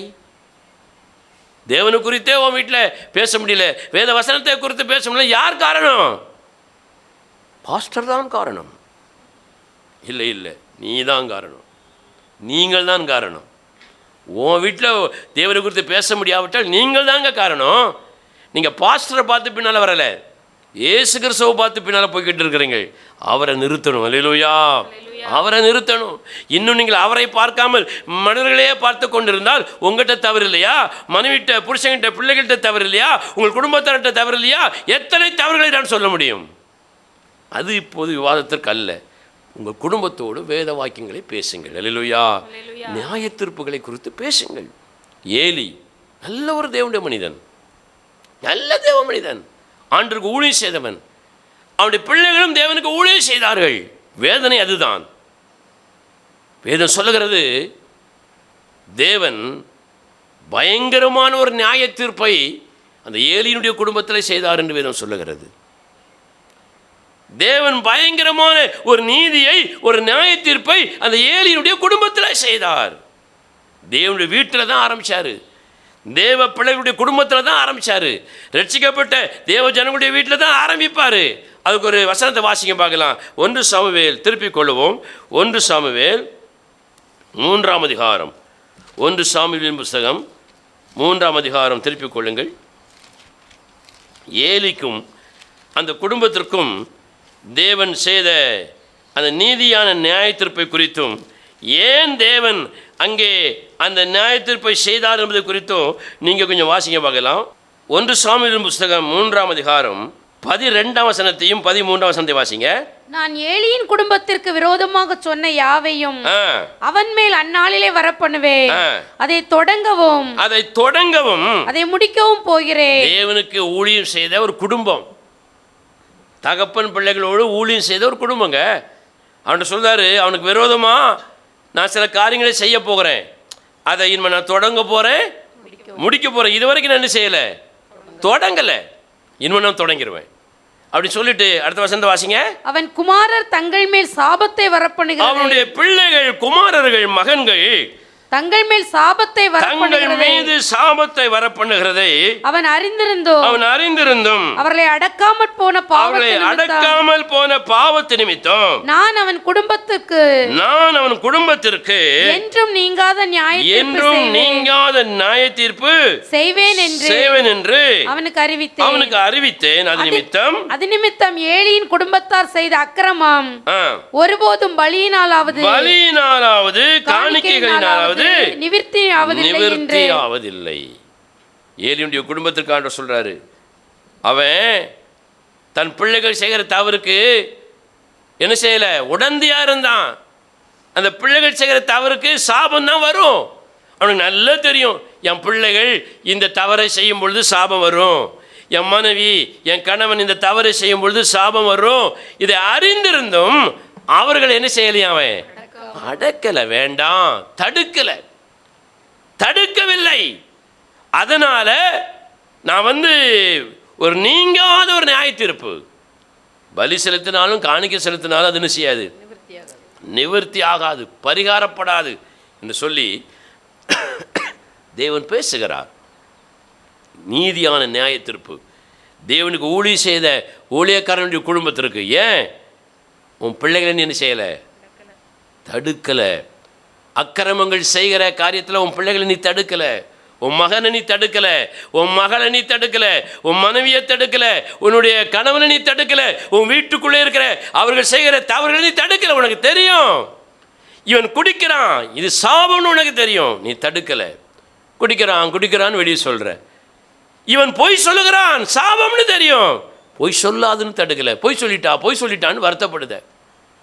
இவர்கள் பேராசைப்படுகிறார்கள், தவறுன்னு உனக்கு தெரியும், நீ சொல்லி தடுக்கல. இவர்கள் பொருளாசை உள்ளவர்கள், பணம் நகை வீடு சொத்து சேலை பேண்டு துணி என்று சொல்லி பொருளாசை உடையவர்கள். உன் பிள்ளைகள், உன் மகள், உன் மனைவி, உன் புருஷன் தடுக்கல. இவன் பெருந்தீனிக்காரன், இவள் பெருந்தீனிக்காரன் தொண்டையில தேவன் கத்திய வைப்பார் என்பதை உனக்கு தெரியும், நீ தடுக்கல, அடக்கல. மகனை அடக்கலை, மகளை அடக்கலை. ரட்சிக்கப்பட்ட நீ தேவனுக்கு ஊழியம் செய்கிற அருமையான தேவனுடைய சகோதரனை, ஊழியக்காரனை உங்களுக்கு சொல்லுகிறேன், நீ அடக்கலை. அதனால் நியாயத்தீர்ப்பு ஆண்டவர் செய்வார்.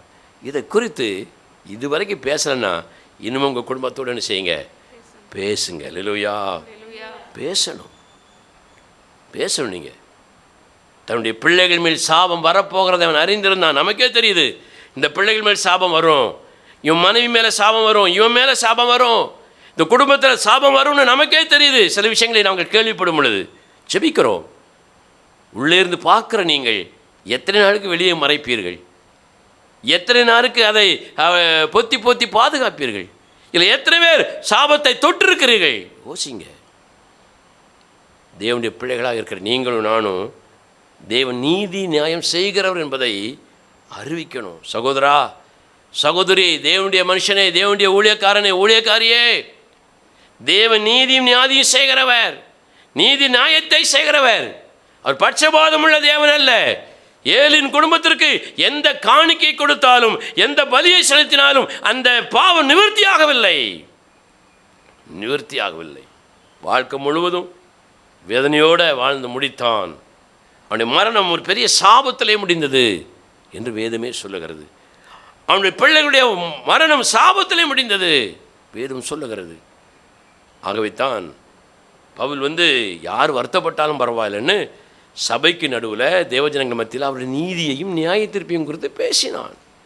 நம்ம நீதியை நியாய தீர்ப்பை பற்றி பேசுகிறதில்ல, கிருபையை பற்றி பேசிகிட்டு இருக்கிறோம்.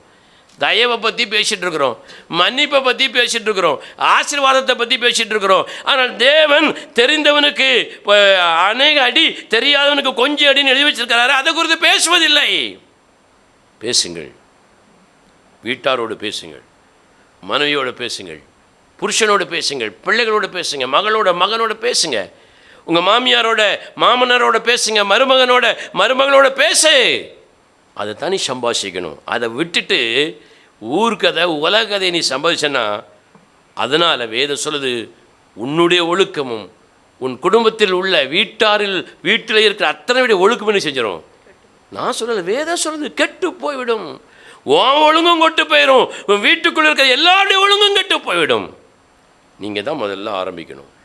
தேவன் நீதியும் நியாயத்தையும் செய்கிறோம் என்பதை சொல்லும்படி சவுலை எப்படி பவுலாக தேவன் மாற்றினாரோ அதே போல் உங்களை பாவத்திலிருந்து தேவ பிள்ளையாக உங்களை மாற்றியிருக்கிறார்.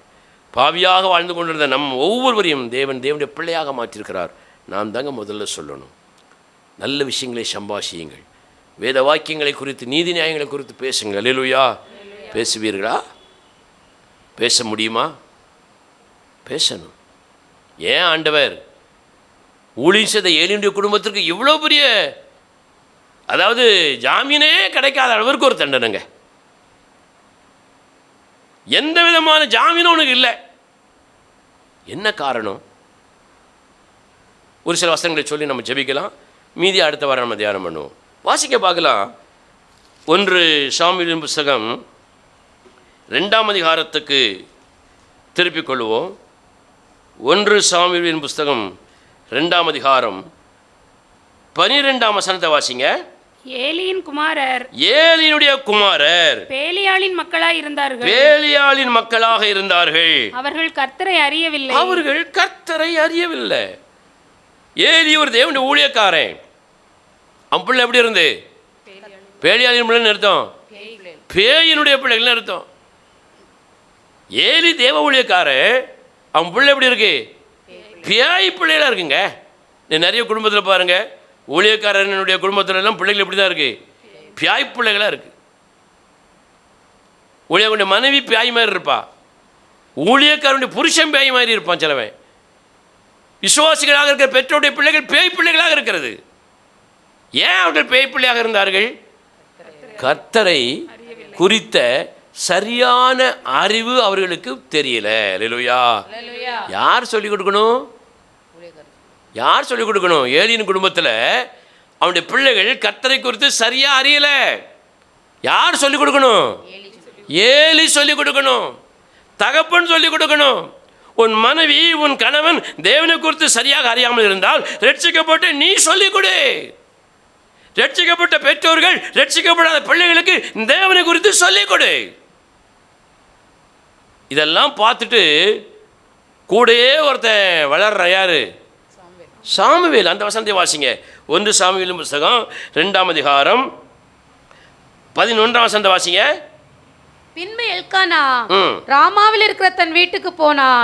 அந்த பிள்ளையோ ஆசாரியனாகிய ஏலிக்கு முன்பாக கர்த்தருக்கு பணிவிடை செய்து கொண்டிருந்தான். அந்த பிள்ளை ஏலிக்கு முன்பதாக பணிவிடை செய்து கொண்டிருந்தான். ஏலியுடைய பிள்ளைகளும் பணிவிடை செய்தார்கள். ஏலிக்கு முன்பதாக சாமுவேல் என்ற சிறு பிள்ளையும் பணிவிடை செய்து கொண்டிருந்தான். ஏலியை பார்த்துருக்கலாம், ஏலியினுடைய பிள்ளைகளை பார்த்துருக்கலாம், அந்த கருமங்களை எல்லாம் பார்த்துருக்கலாம், அவன் பண்ணுற சேட்டையெல்லாம் பார்த்துருக்கலாம். பார்த்த உடனே சின்ன பையனுக்கு அன்னைக்கு விவரம் தெரியாமல் இருந்திருக்கலாம். விவரம் தெரிஞ்ச பிறகு இவனே இப்படி பண்ணுகிறானே, இவனுடைய பிள்ளைகளே இப்படி இருக்குது, இந்த ஊழியக்காரனே சொல்ல மாட்டாங்கன்னு கீழ்ப்படுத்த மாட்டாங்கன்னு அவங்க என்ன செஞ்சிருப்பான்? சாமுவேல் சொல்லுங்க, பார்த்துருப்பானா? பார்த்துருக்க மாட்டானா? ஒரே இடத்துல தானே ஊழியம் நடக்கு. ஆனால் அது அவனை பாதிக்கலை. ஏலி சரியில்லை, நான் இந்த ஊழியம் செய்ய மாட்டேன். அல்லேலூயா. ஏலியுடைய பிள்ளைகள் சரியில்லை, நமக்கு இது ஒத்து வராது அப்படின்னு போகலை. ஏலியும் பார்க்கல, ஏலியினுடைய பிள்ளையும் பார்க்கல, எலியையும் பார்க்கல, பெருச்சாலியையும் பார்க்கல. யாரை பார்த்தான்? தேவனுக்கு முன்பதாக பணிவிடை செய்து கொண்டு தான். கரங்களை தட்டி கர்த்தரை மகிமைப்படுத்துங்க பார்க்கலாம். ஹல்லேலூயா, ஹல்லேலூயா. வேதம் அப்படி சொல்லுகிறது. ஏலிக்கும் ஏலியுடைய பிள்ளைகளுக்கு அவன் பணிவிடை செய்த, கர்த்தருக்கு பணிவிடை செய்து கொண்டிருந்தான். ஆனால் ஏலியும் ஏலியுடைய பிள்ளைகளும் கர்த்தருக்கு பணிவிடை செய்யவில்லை, யாருக்கோ பணிவிடை செய்து கொண்டிருந்தார்கள். இதுதான் முதல்ல அவனுடைய பிள்ளைகள் மேலே சாபம் வந்ததற்கு காரணம், அவன் மீது சாபம் வந்ததற்கு இதான் காரணம். அப்போ ஒரு தேவனுடைய பிள்ளைகள் முதல்ல தன்னையும் தன் குடும்பத்தையும் தேவனுக்கு பயப்படுகிற பயத்தில் என்ன செய்யணும்? நடத்த கற்றுக்கொள்ள வேண்டும். புள்ள நாசமாக போட்டுன்னு பார்த்தா பிள்ளை மட்டும் விட மாட்டார், நம்மளையும் விசாரிப்பார். அல்லேலூயா. ரெண்டாவது பாருங்க, அவர்கள் ஜாமீன் இல்லாமல் தண்டிக்கப்பட்டதுக்கு காரணம் என்ன? பரிகாரம் இல்லாத அளவிற்கு அவர்கள் நியாயத்தீர்ப்பு அடைந்ததற்கு காரணம் என்ன? நீங்கள் வாசிங்க 1 சாமுவேல் 2ஆம் அதிகாரம், 1 சாமுவேல் 2ஆம் அதிகாரம் 15வது வசனத்தையும் 16ஆம் வசனத்தை வாசிங்க. கொழுப்பை தகனிக்கிறதற்கு முன்னும் ஆசாரியனுடைய வேலைக்காரன் வந்து பலியிடுகிற மனுஷனை நோக்கி, ஆசாரியனுக்கு பொரிக்கும்படி இறைச்சி கொடு, பச்சை இறைச்சியே அல்லாமல் அவித்ததை உன் கையிலே வாங்குகிறதில்லை என்பான். அதற்கு அந்த மனுஷன், இன்று செய்ய வேண்டியபடி முதலாவது கொழுப்பை தகனித்து விடட்டும், பிற்பாடு உன் மன விருப்பத்தின்படி எடுத்துக்கொள் என்று சொன்னாலும் அவன், அப்படியல்ல, இப்பொழுதே கொடு, இல்லாவிட்டால் பலவந்தமாய் எடுத்துக்கொள்ளுவேன் என்பான். அடுத்தல பாருங்க, ஆண்டவருக்கு செலுத்த வேண்டிய பலி காணிக்கை நிறைய இருக்கு, நேரம் இல்லைனாலும் வேகமாக போகிறேன். தேவனுக்கு செலுத்த வேண்டியதை ஏலியுடைய பிள்ளைகள் என்ன செய்கிறாங்க? பலவந்தமாக எடுத்து சாப்பிடுகிறார்கள். சில ஆடுகள் மாடுகளுடைய உடல் உறுப்புகளை இதை இப்படி தகனம் பண்ணணும், இதை இப்படி பலி செலுத்தணும் ஆண்டு எழுதி வச்சிருக்கிறாரு. பலி செலுத்தின பிறகு சிலது கரைஞ்சிரும், கொழுப்பெல்லாம் எண்ணெயில் போட்டு என்ன செஞ்சிடும்? சொல்லுங்கங்க, கரைஞ்சிரும். சிலருக்கு கொழுப்பு மட்டும் தனியாக எடுத்துன்னு செய்யணும், சாப்பிடணும். சிலருக்கு அந்த கறி துண்டை மாத்திரம் எடுத்து பொரிச்சு செய்யணும், சாப்பிடணும். இப்படி சில விருப்பங்கள் இருக்கும், அது நீ வீட்டில் வாங்கி சாப்பிடு. ஆனால் தேவனுக்கு செலுத்த வேண்டிய இதில் கொண்டு கையை வைக்கிறான் யாரு? ஏலியினுடைய பிள்ளைகள். அங்கே அந்த தகனம் செய்கிற அந்த வேலைக்காரன் சொல்லுகிறான், எப்போ இதெல்லாம் முடிச்சுக்கிட்டு அதுக்கப்புறம் நீ சாப்பிடணும்னு சொன்னால் கேட்க மாட்டான். ஏன்னா அப்போ யாரு? டான், பெரிய பணக்காரன், பெரிய ஊழியக்காரன், அப்பா இருக்கான், அம்மா இருக்கா, என்கிட்ட நிறைய சொத்து இருக்கு, பணம் இருக்கு, எவன் என்ன கேட்க முடியும்னு சொல்லி ஏலியுடைய பிள்ளைகள் பலவந்தமாக என்ன செஞ்சாங்க? எடுத்தார்கள். தேவனுக்கு செலுத்த வேண்டியதை தேவனுக்கு சரியாக செலுத்தணும். அல்லேலூயா. அதை பலவந்தமாய் எடுத்து நாமும் நம்முடைய குடும்பமும் அனுபவிப்போமானால் அது ஒரு ஆசீர்வாதமான செய்யாது, இருக்காது. மூன்றாவதாக இந்த ஏலியையும் ஏலியுடைய பிள்ளைகளையும் தேவன் அடித்ததற்கான இன்னொரு காரணம் வாசிங்க. 1 சாமுவேல் 2ஆம் அதிகாரம் 22ஆம் வசனத்தை வாசிங்க. ஏலி மிகுந்த கிழவனாய் இருந்தான்.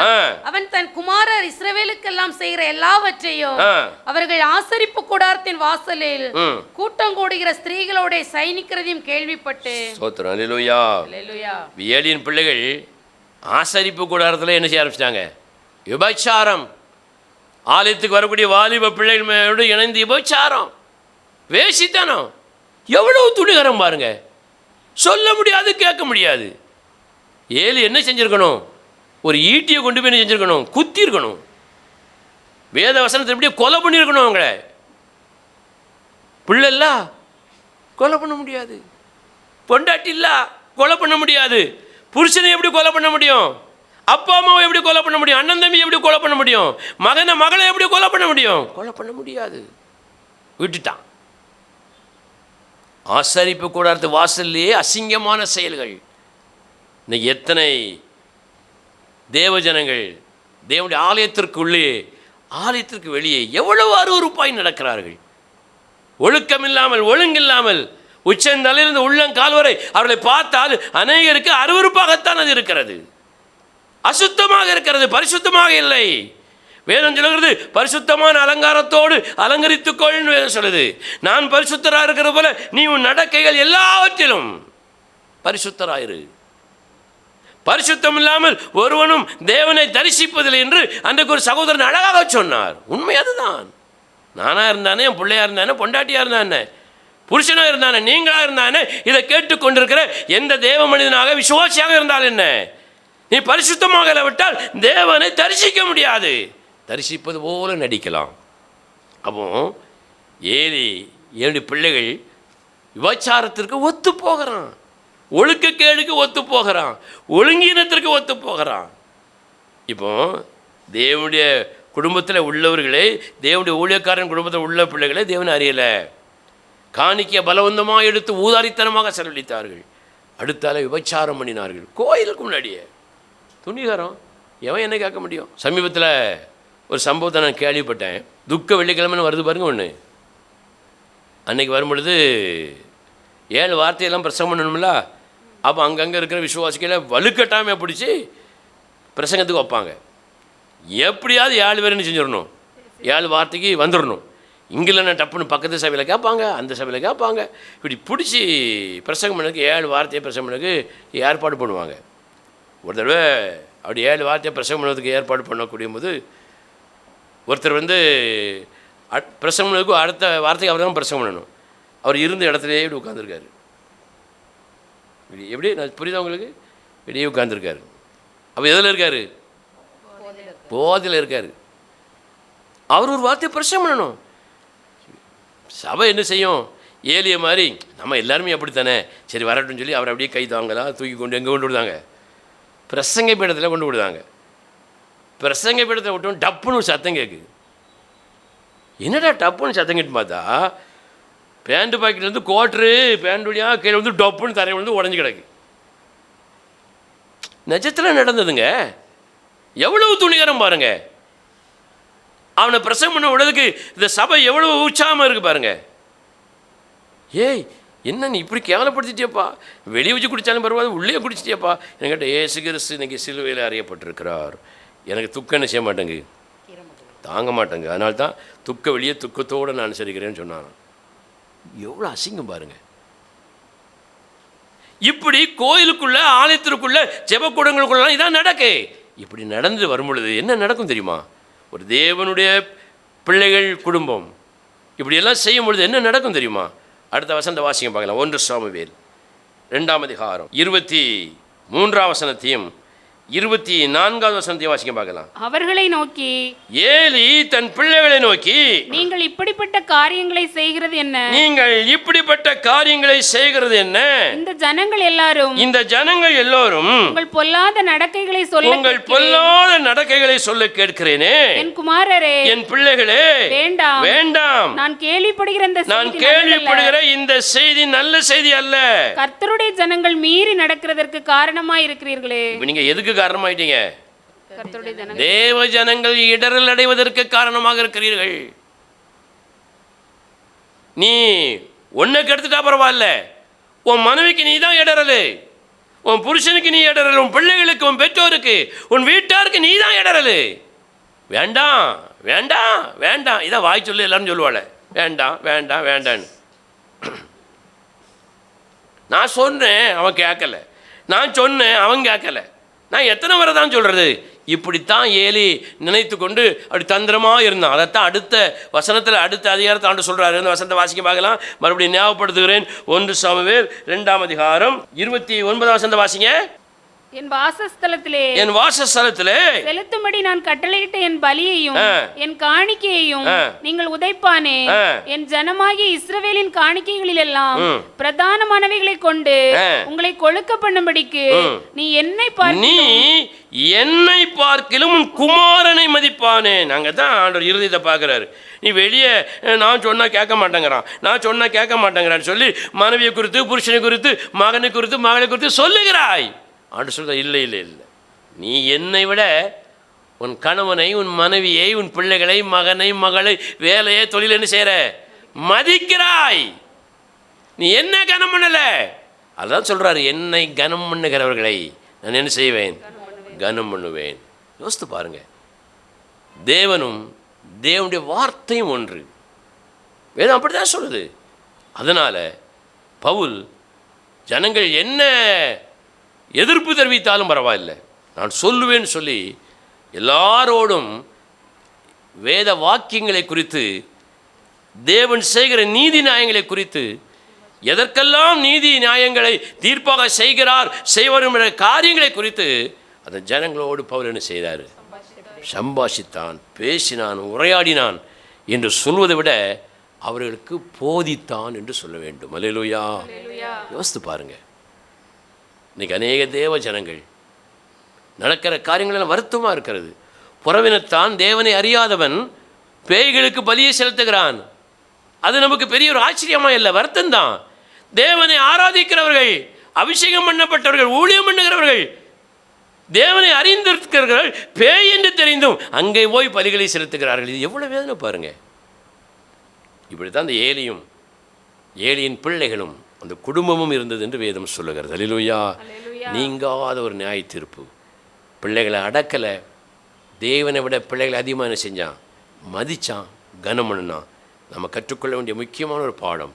வேத வாக்கியங்களை தைரியமாக நாம் நம்முடைய வீட்டாரோடு, சபையாரோடு, விசுவாசிகளோடு, நண்பர்களோடு, குடும்பத்தாரோடு பேசுவதற்கு தயக்கம் காட்டினால், தாமதம் பண்ணினால், ஒருவேளை நீங்கள் பயந்தால், அதுக்கு ஒரே ஒரு காரணம், நீங்கள் தேவனை விட உங்கள் புருஷனை அதிகமாக மதிக்கிறீர்கள், தேவனை விட உங்கள் மனைவியை அதிகமாக மதிக்கிறீர்கள், தேவனை விட உங்கள் மகனை, உங்கள் மகளை அதிகமாக மதிக்கிறீர்கள், தேவனை விட உங்கள் பெற்றோர்களை அதிகமாக மதிக்கிறீர்கள், தேவனை விட உங்கள் அதிகாரிகளை அதிகமாக மதிக்கிறீர்கள், தேவனை விட உன் வேலையை, உன் தொழிலை, இந்த உலகத்தை அதிகமாக மதிக்கிறீர்கள். ஆகவே ஆண்டவர் சொன்னார், நீ என்னை காட்டிலும் அதிகமாக என்ன செய்கிறாய்?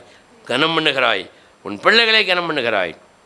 போதிக்கலை, அடக்கலை, தடுக்கலை, நீனும் கூடயே போகிறாய். நீங்காத நியாயத்தீர்ப்பு. அதுக்கு என்ன அர்த்தம் தெரியுமா? என்ன ஜெபம்னாலும் உனக்கு விட வராது, என்ன ஜெபம் பண்ணினாலும் உனக்கு பதில் வராது, என்ன ஜெபம் பண்ணாலும் உனக்கு விடுதலை வராது, என்ன ஜெபம் பண்ணாலும் உனக்கு அங்கே விட கிடைக்காது. ஒரே வசனத்தை சொல்லி நான் முடிக்கிறேன். ஏலியனுடைய குடும்பத்தை குறித்து தேவன் சொன்ன ஒரு வசனம், நான் அந்த குடும்பத்திற்கு சொன்ன அந்த நீதியான நியாய தீர்ப்பை நான் தொடங்கவும் முடிக்கவும் போகிறேன். கடைசியாக உங்களுக்கு சொல்லுகிறேன், ஒருவேளை வேத வாக்கியங்களை குறித்து உங்கள் குடும்பத்தோடு நீங்கள் பேசாமல், உரையாடாமல், தேவையில்லாத காரியங்களை குறித்து அதிகமாக சம்பாஷித்து உரையாடி தேவனை புறக்கணித்து தள்ளினால், தேவன் இதுவரைக்கும் உங்களுக்கு அப்படி நீதியையும் நியாய தீர்ப்பையும் தொடங்காமல் இருக்கலாம். கிருபையினால், தயவினாலே, இரக்கத்தினாலே ஒருவேளை இன்றைக்கு அதை தொடங்க ஆரம்பிக்கலாம், நாளைக்கு தொடங்க ஆரம்பிக்கலாம்.